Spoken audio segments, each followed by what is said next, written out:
grew up in no burb, I grew up in the village. Trying to get that shit up off the curb, I turned it to a menace. I wasn't hanging around with no girls, bitch, I was hitting fences. Childhood trauma, take it back to about the age of 9. Gunshots sounding like fireworks on 4th of July. I told my sisters and cousins that we gon' be alright as long as we stay solid, protect each other through eerie nights. Childhood trauma, my mama, she worked a 9 to 5. Still managed to come home. Good evening, everybody, man. Good to be here. Whenever I get on the microphone, I always give honor and praise to God. I always give a shout out to Bo Taylor for what he's done to help me turn my life around, and also my brother Looney, Ronnie Barron. But Sister Herring got me on the radio in 2009. We was on AM radio, and she got me doing podcasts and stuff. I'm one of them background type dudes, but because of Sister Herring, I'm out front now.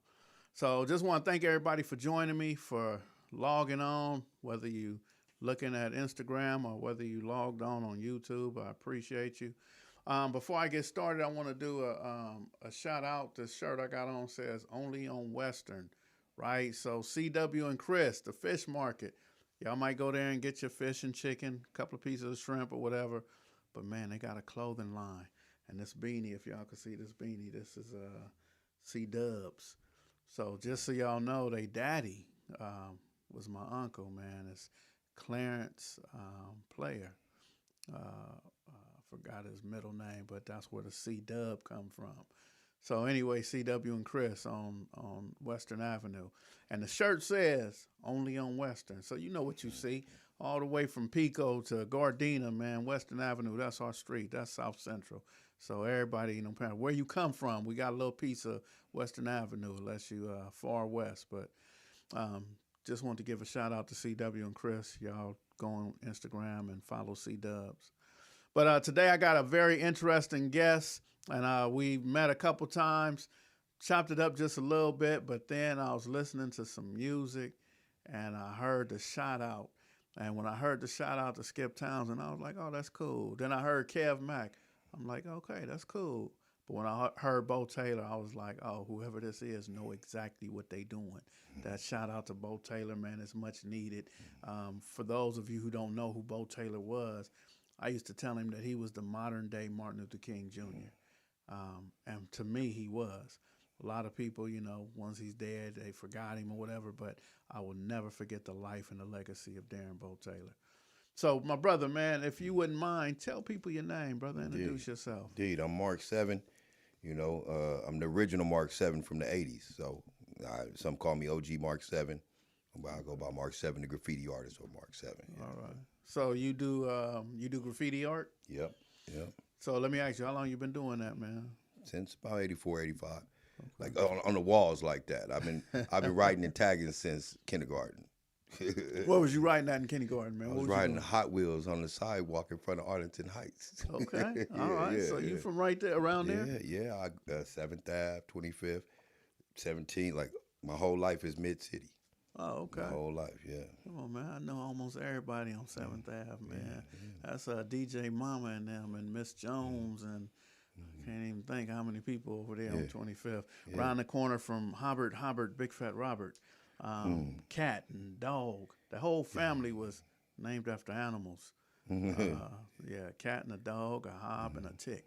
Yeah. But anyway, man, that's good to know, man. Really good to know. And so what are some of the where people could see? They could drive past and see some of the work. See some of my work up. We got a spot on 58th and 58, and I want to say that's Hobart. It's like basically between Normandy and the First Light off of Normandy going east. And it's a whole back strip because I'm from a crew called Rockin' the Nation, okay? That's RTN, you know. And we got the back. We used to have the front of the railroad tracks, so when you see the movie... what was that? Straight Outta Compton, and when they pulled up and did the whole little thing on Ice Cube's busing that's our yard right there before they started prepping it, you know, since they changed in the train and whatnot. So that whole yard is ours. My crew is also the ones who brought the Crenshaw wall into the late 90s into the 2000s with the cultural mural. Right. That's all of us. And prior to that, I was painting the wall back in the 80s. But as far as any walls, you can see the Crenshaw wall. You can see what we got right down on Budlong. I think it's Budlong, 58th. And then trying to just think about some of the Main Street, other spots I got. Yeah, but just there's a little enclosure at 5 Points on Florence and Western. Oh, okay. So we got artwork up in there. I used to have stuff on the main street on Imperial and different places, but the stuff is subject to get changed from time to time. Right. So yeah, it just depends. It just depends. So look, you mentioned the wall on Crenshaw, man, and bringing in the '80s into the '90s. I always wondered, was that wall protected by the city? Did anybody just hit it up? Did Crenshaw High? Who really can say what happens on that wall? For those of you who don't know the wall, if you look at some of the movies, you'll see that Crenshaw wall. You look at some of the, I know one of the times during 1992, Cam did his Peace Treaty song right there at that wall. My homeboy Rocky and Lunatic was there with him. So just wondering, man, who owns that wall? And who gets to dictate who gonna hit up on the wall? And it's a very interesting one. Like this is the easiest thing I can tell you, because the ones who got us the wall legally was Snake Doctor. You familiar with Snake Doctor? He comes around throughout Leimert right now. Shout out to Snake Doctor. Snake Doctor is a gentleman, local, he's dread artist out the community, Leimert. We initially met him back in the early '80s, and he had a spot off of 93rd in Vermont. It might have been a weed shack or something, but we painted down there, and then he started looking into getting us the rights on the wall. Those of us, because other than that, let me just tell you, to answer your question, he says, like, there's no one that really has it, like the city, like it's kind of like a dead zone. Although you do got to go through whatever, legislative processes to get the rights to the wall. Bless you. So I'd say maybe coming out of the 60s, there were artists. I want to say possibly Mark Greenfield might have been one of the artists, but there were these sets of artists out of the 60s who painted murals on those walls with matchsticks and different large paintings and whatnot. And then, going through the 80s, it started to get a lot of just written anything on it, right? Right. So once he got us the permission through a partner of ours named Clever, rest in peace. He's a brother that got killed right before he ever got a chance to paint the Crenshaw wall. He got killed on Imperial and Crenshaw. So then we just started going to do a memorial for him, drifting on a memory, rest in peace and whatnot. And from there we continued on until later. Coincidentally, Ice-T had early work with us, and then me and Kev Mack actually painted for a rhyme syndicate up there. Oh, Kev Mack too? Yeah, back in the day. I didn't know that. Kev Mack didn't hit up the 6-0 or 5+1. Nah. He went ahead and did it the right way. Right. Okay. Yeah, All right. Real good, man. Yeah. So look, I was in San Diego and they got this park called Chicano Park. Uh-huh. And I met a young lady who said that 53 years ago, her father and a whole bunch of other people just sat down and said, y'all not turning this into a high patrol station or whatever. Yeah, out there in and Chicano they just, Park. in Chicano Park. That place is bomb. That's bomb. The feeling I had walking through that park, right? Yeah. So they hit up, there's so much history. Yeah. So much history in that one park. And they're gonna have a 53-year anniversary, April 22nd. April 22nd, that's So it would be real good to get people to go out there. But I was just thinking to myself, man, I don't think in LA we've ever just taken over an area and said this is ours. Leimert Park, whenever somebody dies, everybody on Leimert Park, when Prince died, when they killed Trayvon Martin, Michael Jackson died, and everybody go to Leimert Park like this is ours. But really, is it ours? And the answer is nah, it ain't. Yeah, that's the hard reality about that. That's the hard reality. And they building Sankofa Park right here behind the El Pollo Loco, which is going to be another park. They're looking for artists. I don't know if they still are or not, but they're looking for local artists to do artwork and stuff. So might be something coming up. You know. I'm tapped in a little bit, but I know one of my partners, Ink One. You might know the brother who does. He did the Nipsey thing, and he did the side of the Pollo Loco too. Okay. That brother right there, I know he kind of got his hand in on a lot of it. So, but it's good stuff. So how long you been doing music, man? How long you been doing that? Pretty much since 84, 85 as well. But like my first, like, other than like cats I grew up around, the local DJ type thing, we hit a studio maybe 86, 87. By the time I actually got some of my material more circulated was when the Good Life came right here on Crenshaw and Exposition.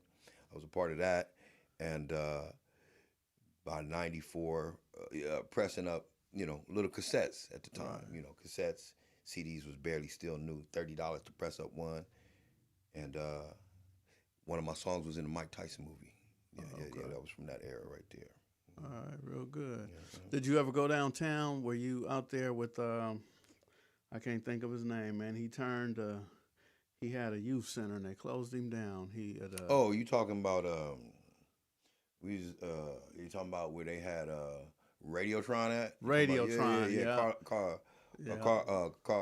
Carmelo. Carmelo, yes indeed. Shout out to Carmelo, man. Carmelo, My bad for not remembering your name, but Carmelo made it happen. Was you a part of that back then? Man, so I wasn't directly a part of it. I knew of it, and I used to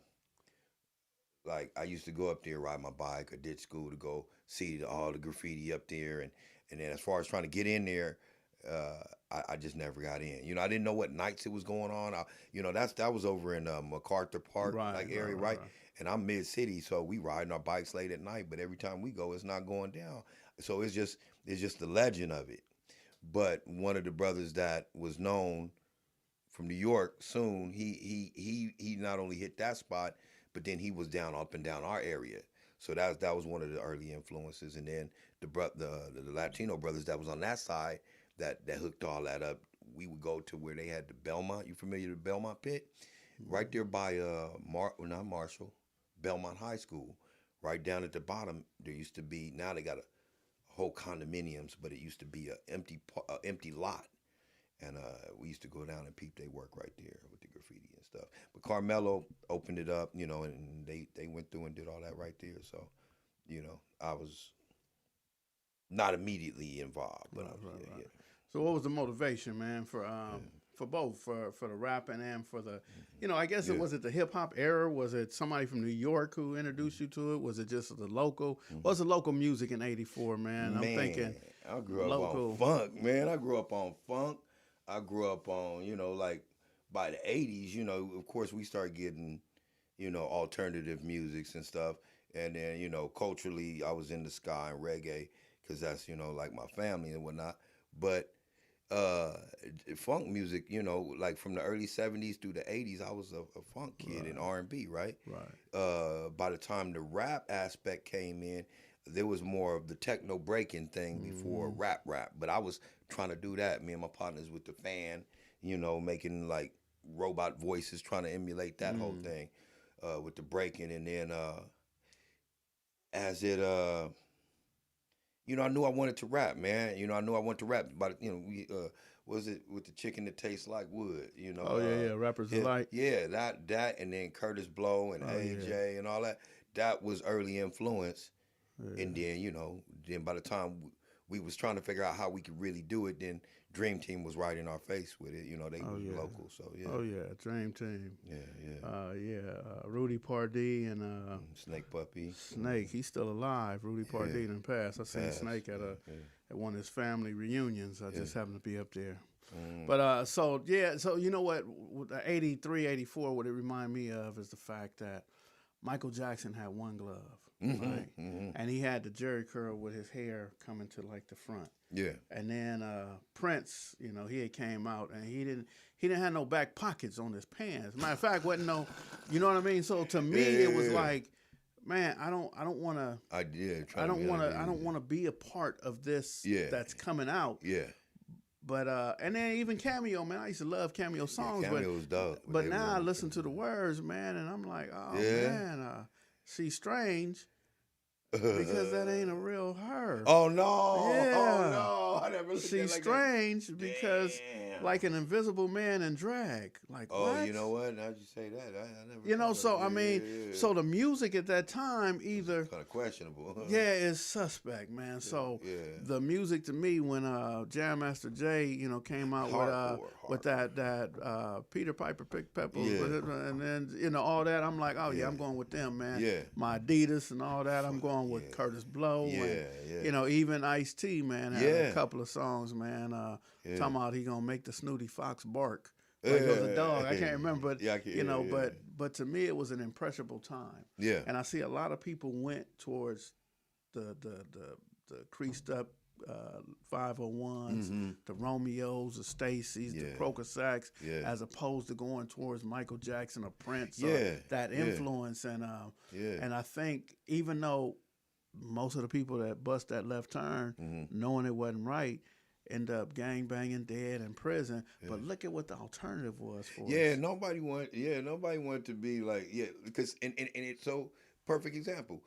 If you were relating, and most of us was in the streets relating from a perspective, and nobody wanted to be a star-studded, like you know, like that. They look like that's that superstar thing that they was doing. So cool was always the cool. So like you said, when Run DMC came. 40 ounce on the turntables, leather jackets. You know what I mean? Like that's the black cool. That was better than Fonzie. You feel me? So right. Yeah. That's that. And so rap, and then it came with the shoes and whatnot. But like you said, see, a small piece of this, because it's always a thing about was we so influenced by the East Coast? We talk about graffiti and music.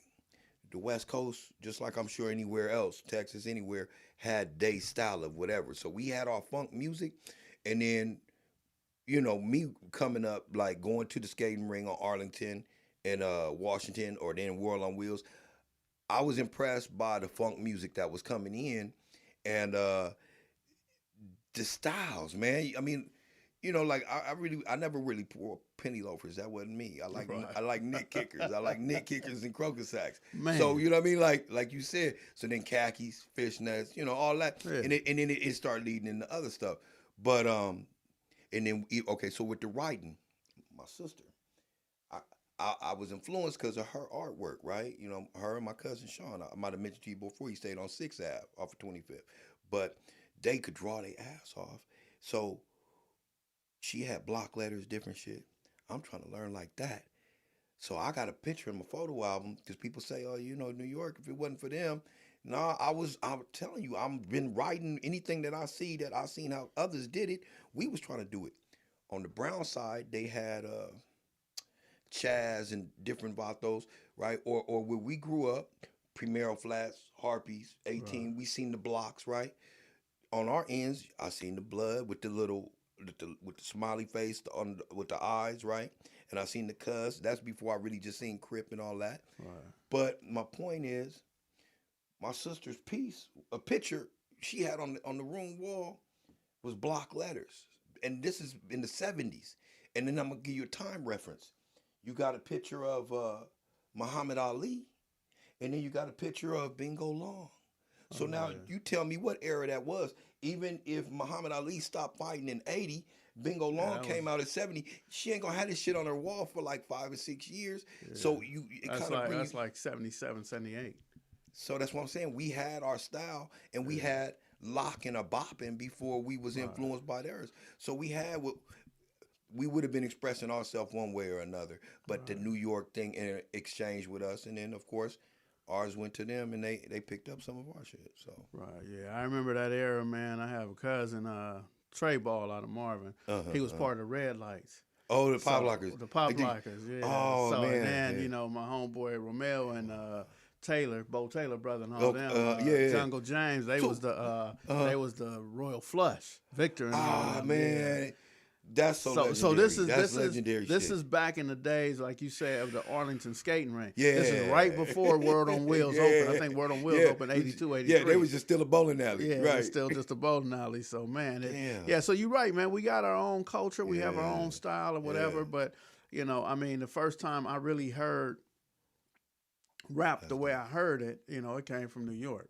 Okay, You know, right. That I level. didn't hear it, you know, in L.A. back in the days, but No, we just had some cool shit. It was cool expression, which coming off of funk, there would just been some form of a cool expression. I mean, it might not have been rap. I got to do a little more research on Blowfly, but Blowfly was like early. Oh, I remember that. Yeah, he was in the Yeah. '70s. Right, and that was the player shit. You know, like Yeah. when the places that I was when I was early hearing music like that, and the cats that had the Bromes and all that. Right. That's the music that was playing. Right. Yeah. So, man, let me see if I can cue up the song that grabbed my attention, man. Want people to listen to this this song that you know talks about today. So, yep. All right, let's see. I think he got it.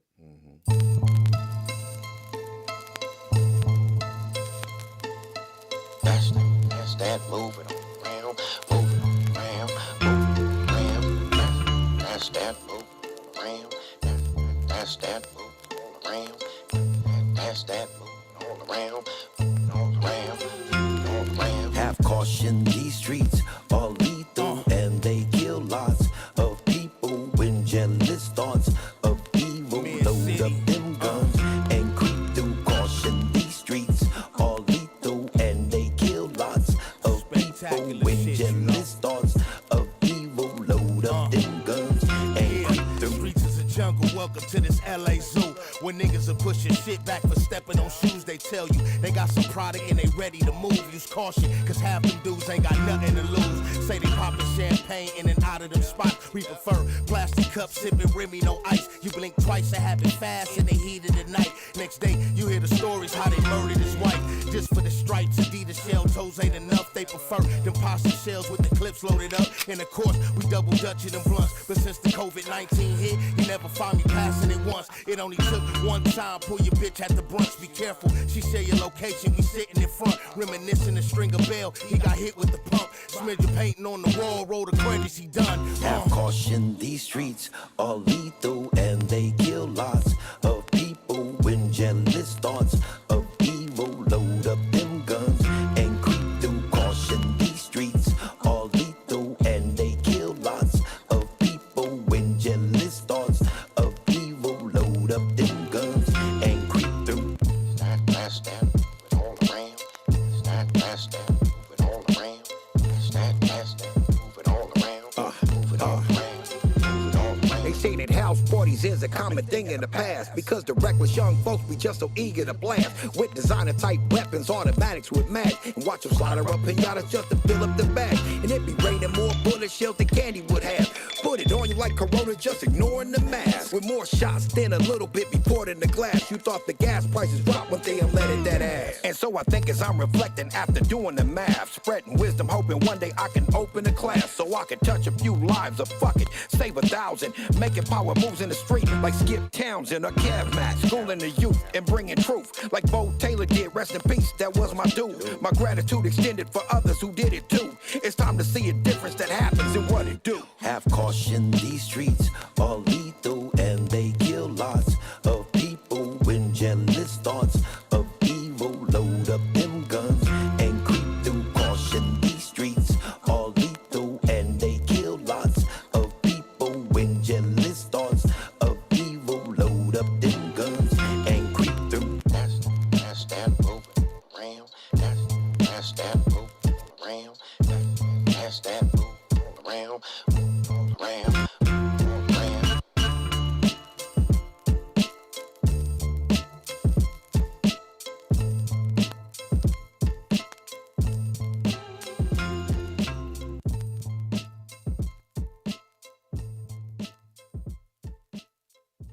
Hey, man, that was fire, man. That was fire. As a matter of fact, I'm holding on to some information, man, because they're putting together another, what's it called? Not We All in the Same Gang. What was the first one from New York? Stop the Violence. Yeah. And I was told that if there's any good music, good beats, or the good music to get them to, matter of fact, Kid Capri. Oh, okay. Yep. So okay. I got a couple people I can call, see if I can get that number. bring your phone out, man. I'm gonna see if I can get him on the phone real quick to see if I can get that number. Yeah, sure.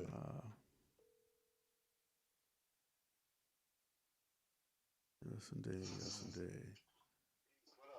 Man, what's going on, Ed? How you feeling, brother? All is well, man. Yes, sir. Yes, sir. Hey, look, man, I'm sitting here with a brother who just played something for me, and it was fire. And I said, man, I'm not going to go the rest of the night without getting that email from Kid Capri. Or who was it we were sending it to? Sending the music to? Let me see right here. I have that one.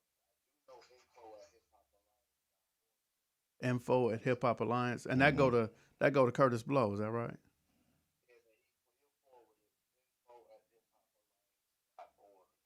Okay. Info at hiphopalliance.org. All right, brother. I'm sure it's about 3 hours. Huh? Oh, nice. Yeah, those will funnel and go straight to Capri. I just don't remember the email. I do remember the Man, I truly appreciate you, man. And I'm actually doing a podcast with the brother right now, so I'm going to give a shout out, man. It's Special Ed, man. Y'all go, download all his music, man. Oh, that's original Special Ed. That's the original Special Ed, Craig man. was on the line with him. Yeah. Respect to that brother right there, man. I definitely did Yes, that. sir. Yes. I appreciate you, brother. I know it's about 3 hour difference, man. So That's dope. thank you for answering. Yes, sir. All right, let's talk soon, though. Yes, sir. Oh, Indeed. that's so dope. All right. Peace and blessings, brother. Yeah, so man, I've been fortunate enough. So I met Curtis Blow. He came to the park. He came to over there. Lauren Miller Park, right? Yeah. He was with a group that was doing. They were doing 10 years Slipping with the Bloods. So they got the youngsters out there, man, and they getting drunk and they talking about who they shot, what car they drive. They said we use it. I'm like, man, that's way too much. You can't do that, man. They got to go. So I was telling them, man, y'all got to get up out of here. So they called the homie Karate D. They said, hey, man, Skipp tripping, man. Come up here and get him, right? So Karate D came up there like, what? What's going on? Karate D seen all the liquor and everybody got cameras. He like, Skipp, chill, man. They good, man. They all right. Come on. And I'm like, okay. I said, but okay, all right. Here's the thing, man. This is my guys. Don't let them talk about the foolishness they do. Right. You so know, it's like, So the conversation turned, but then all of a sudden, Curtis Blow pulled up. I said, damn, that's Curtis Blow. And they said, yeah, he's one of the producers on this. Ooh. So I banged on him immediately, like, man, I got a homegirl rap, man. She do her thing. She this and that. And here you come with these dudes from England pushing the liquor and the foolishness, man. Get her, man, get her into a rap career, man. She could flow this and that. And he said, nah, you do it. He said, I'll show you how. And you put her in a career. Oh, all right. I'm like, all right. He said, here's my cell number. My phone number. Yeah, it's like right before cell phone. He like, here's my number. Said, call me. Let's connect. And I'll meet you at the studio and stuff. Oh, that's so dope. I'm like, all right. So I called him, and he was for real. He said, all right, meet me at the studio. Come on, I'm going to ride with you. He took me to this dude's garage, and he said, hey, man, I need a run. Give me C chords. Give me G chords. I need a couple runs. Yeah. Put them in this disc right here. Yeah. We went back to the studio, and we had the runs. He just had somebody play. He said, you got to give him $100, Skipp. So he had him play the drums. Yeah. And he's like, man, see, you just produced this. He said, man, you want to go back? You want to get somebody with guitar? You want to do something else? He said, just build on it. He said, so you start building stuff for her. He said, now give me, he said, I'm part producer of this. Give me $500 and you could get my share. And it ain't never went nowhere, but he gave me the game. That's real. He gave me the game. And he done kept in touch and introduced me to Special Ed, introduced me to Melly Mel. Yeah. And I'm like, man, that's Melly Mel, the message? You know what I mean? For real. Broken glass everywhere? Yeah, damn. I'm like, man, so that relationship, he gave me some, but but let me tell you who else who grew up going down them double dips on 28th Street. Yeah. Cocaine grew up over there. He went to Arlington Heights. Really? Yeah, before their grandmama moved, their grandmama I'm only younger than me. Like, so I was born in 69. But he do look familiar. Yeah, they moved. Their grandmama got tired. Hutch too. Gregory. Really? Yeah, 187, man. Oh, ain't that? Man, I just 1660 South Arlington, man. They come right out that house, man. Arlington, like we were on the double dips, like no, not like the double dip side, shit? In between Washington and Venice. Like by the library? across the street and 2 blocks down from the library. So they was closer to Venice, right? You remember, Kango? Hispanic Kango that used to live up there? He Did he have lowriders? lowriders, yeah. He's the Yeah, one. he helped me with my lowrider. I remember him. He used to paint on Arlington too. Yeah. But no, it's all right. Yeah, so I knew them that was already, right there. but they Wow. never showed me that. Yeah. Curtis Blow showed me. Yeah. Oh, they give me tickets. Hey, we gonna be in concert. Come on, man. You and Yusef, all y'all, come on. So I can go to any show I wanted, but they didn't show me how to produce. They didn't teach me that. Yeah, no, Blow, So, that's big. Yeah, so I give a big. shout out to KB. Yeah, Because he did that, man. Invited me and my family come swimming in his pool and all that. You know, tight. so yeah, it was tight. So, that's I tight. got major love for them dudes, man. And yeah. I was on the line, and they was talking about they was on the line with KRS-One, and he's talking about doing another, what is that? That song, Stop the Violence. Stop the Violence, Yeah, huh? yep. So, man, so I want you to submit that. Man, I'd love to. Yeah, Yeah, I by want all you to means. submit that to That's important. Hip Hop Alliance. That's something that got to be put out in the music, bro. Yes, indeed, man. When I was just, like I say, when I heard what you was, I've been seeing you around and doing your thing, and then I heard that major things you was doing. I was like, man, somebody need to know, and like I say, that go back to Bo, because, I just remember seeing him early as an influence doing what he was doing. Like, Man, people really don't know who Bo was and what he did. And, the one thing that I always tell my family, man, is that they don't know. Who really don't know who I am is my kids, man. My kids and my kids' mother, they have no clue who I am, man. And and I tell them all the time, I said something like, oh yeah, I'm about to get this plaque from the city of LA. The mayor gonna give me something for the work I do. And they're like, okay, so what time you be back? Can you still go over here and go to and it's like, it's brushed right past that. And I said, well, I think a senator gonna be there. I'm at Cal State LA. Yeah. And what's his name? I took a picture. I just leaned down, took a picture with he was governor, and then became attorney general, governor, not Pat Brown, but his son. But yeah, he's the governor of California. And So I'm like, yeah, I'm getting dressed. And they like, man, well, what time you going to get back? Because you got to go pick the kids up and go get something. And I'm like, man, I can't even be hell of a. I can't be hell of a. But somebody told me this pastor's son said the same thing about his father. He said that his father to the congregation was Superman. When the call comes in 2 a.m, he getting up, putting his cape on. He's out there. When a family need him, he's gone. When somebody's having a mental crisis, he's out there. He's doing whatever. And they said, man, the whole community knows that his dad was Superman. He said, but shit, we needed Clark Kent. He said, I needed my dad at home. So that's the thing too. As many people who go out in the world and do what they do.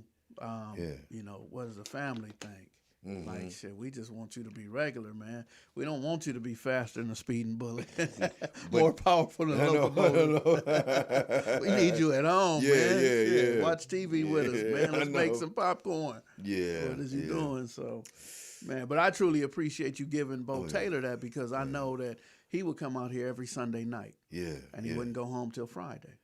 He lived in Corona, so his son, well, one of his sons, he was with one of his sons, but the other one was missing him. His wife was missing him, and they gave, so they gave of Bo so that he could heal the world. Man, he took me to San Jose. He was taking people to New York. He went to Venezuela with James Ingram, Harry Belafonte, Tavis Smiley. I'm like, oh my God. And then he introduced me to all them. Yeah. And I'm like, what the? Man, dude, you are. I said, man, you are my modern day Martin Luther King, brother. Yeah.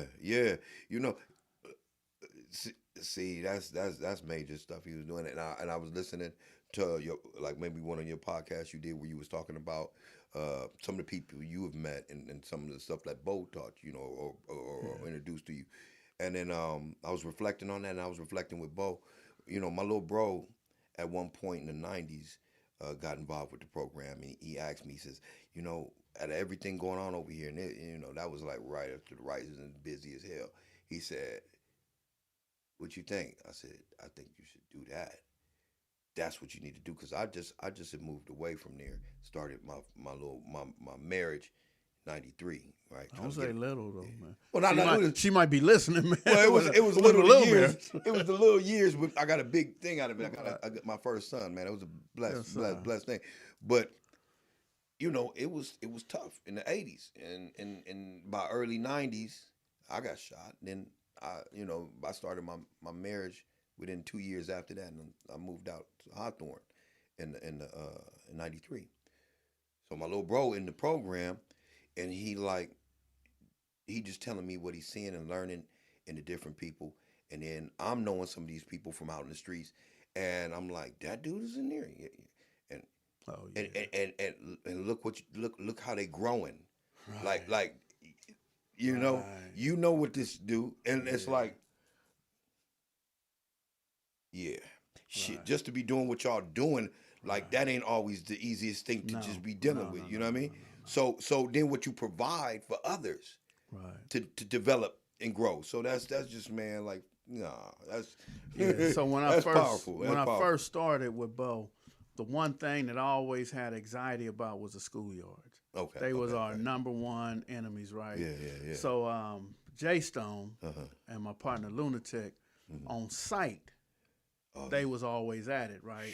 So I'm worried, like, how they gonna do? Yeah. And once they became cool, like after the first day, they went and got in the car together and hotboxed. They hotboxed. And Bo was like, look at that young fella, look at that. And I said, I see it. So he said, man, that's the power of us coming That's together. crazy, yeah. So I got the chance to ask Jay Stone and Black Capone. I said, man, one night I'm in this slow ass. The catalytic converter was broke on this El Camino. So it's pretty as hell, right? It's got the Dayton's on it. I pull up and they right there in my face. And the gun is right at my face. So I'm already knowing if I hit the gas, it's going to sputter a little bit. And they're going to shoot me up, right? So I can't just take off. So I'm like, shit, I'm just going to sit here and look at them. So I looked at them. And the gun in my face, I see it. And I said, all right, I'm about to die. They about to shoot me in the face. And they whispered to each other a couple times, looked at me, and they drove off. So I asked them, I said, hey, man, do you remember that night? And both of them said, hell yeah, we remember that night. And I said, so what happened, man? Why y'all didn't shoot me?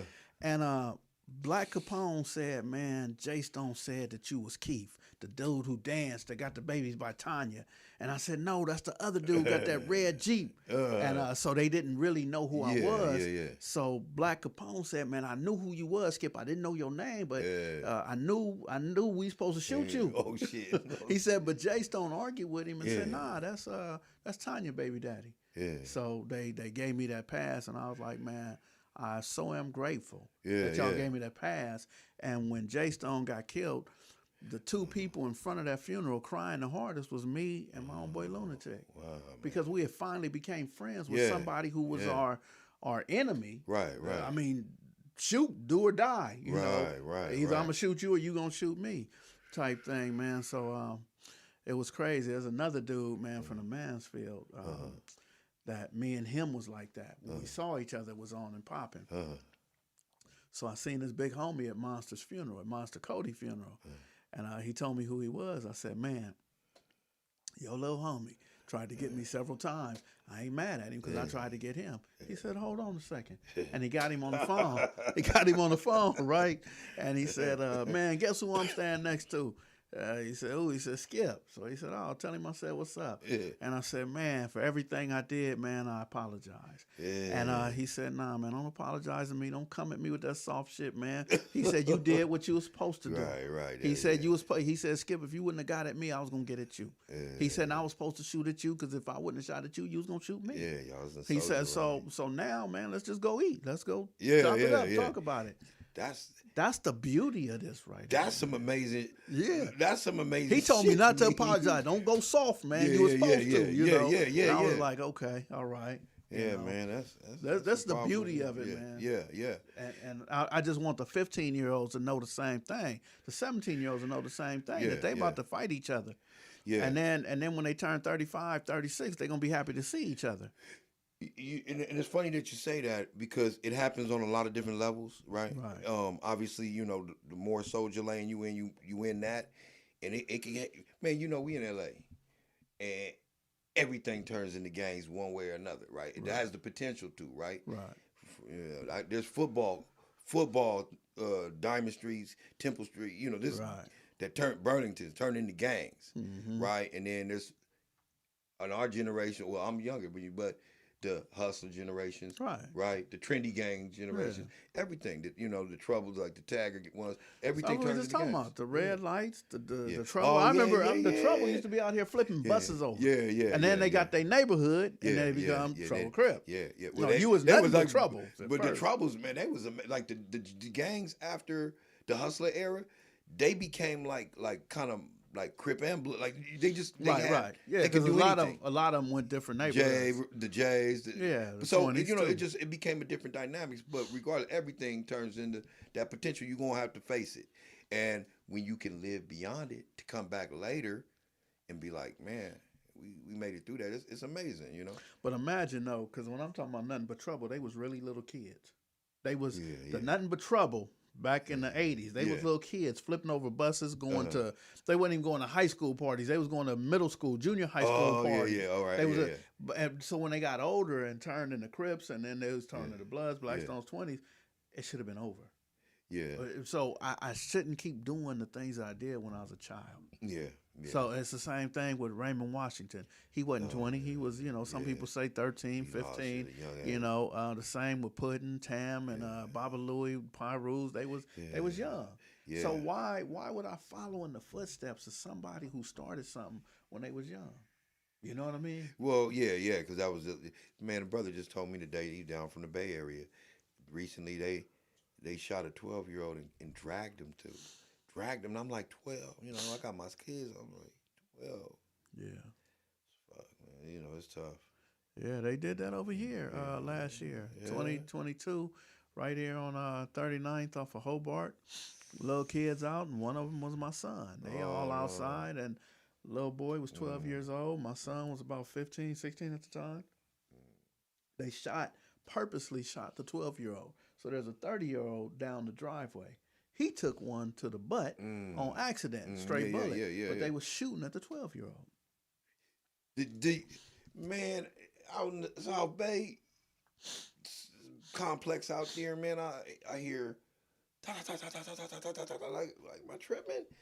Like, I don't whatever they had, it was it was flexible. It was they lit up. It was about 3 or 4 people got hit. And there was nothing but kids out there next to the McDonald's. Nothing but kids. I'm like, well, goddamn. But It's other little kids, man. Yeah, It's other little kids, man. The kids is killing our children. Killing our children. And the music is talking about. I mean, look, gangster music, but you know the average now on people and death and bullshit that's happening. So it's just it's tough, man. It's tough. There's no way we should be doing that, man. How can people get in touch with you, man? They want to hear the music. They want to hear your songs.